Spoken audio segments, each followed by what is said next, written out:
கோயிலுக்கு போகலாமா? ஹாய் மக்களே, எல்லாரும் எப்படி இருக்கீங்க? நல்லா இருக்கீங்களா? பத்ரேஸ்வரி அம்மன் கோயிலுக்கு தான் போக போகிறோம். இது 2வது நாள் திருவிழா. நாங்கள் அன்னதானத்துக்கு போயிட்டு அப்படி கோயிலில் ஒரு சுற்றிட்டு சாமியெல்லாம் கும்பிட்டுட்டு வந்தாச்சு.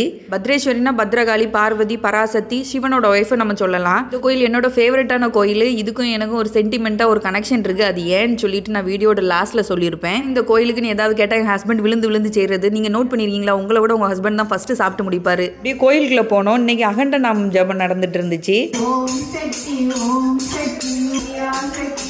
காலையில் 5 மணிக்கு ஆரம்பிச்சு ஈவினிங் 5 மணி வரைக்கும் இந்த நாமம் சொல்லிகிட்டே இருப்பாங்க. ஓம் சக்தி ஓம் சக்தின்னு. இந்த கோயிலில் யாரெல்லாம் இருக்காங்கன்னா பராசக்தி, பிள்ளையார், தர்மசாஸ்தா, பூதத்தான், நாகராஜா, சோடலமாடன்னு நிறைய சாமிகள் இருக்காங்க. சாமி, நான் குழந்தை வரம் கேட்டு இருக்கும்போது எனக்கு கனவுல ஒரு 4 மாதம் பொறுன்னு சொல்லிச்சு. அதே மாதிரி 4-5 மாதத்துல குழந்தையும் கிடச்சிச்சு. இதுலேருந்து என்ன தெரியுது? நம்ம என்ன கேட்டாலும் அந்த சாமியோட காதில் போய் விழும். அந்த சாமி கொஞ்சம் பொறுமையாக தான் நமக்கு தரும். நம்ம பொறுத்து இருக்கணும். அப்படியே வார வழியில் ஒரு செடியை பார்த்தேன் பார்த்துக்கோங்க. இந்த செடியோட நேம் தெரிஞ்சா கமெண்ட் பண்ணுங்க. இந்த வீடியோ லைக் பண்ணுங்க. நெக்ஸ்ட் வீடியோ பார்க்கலாம்.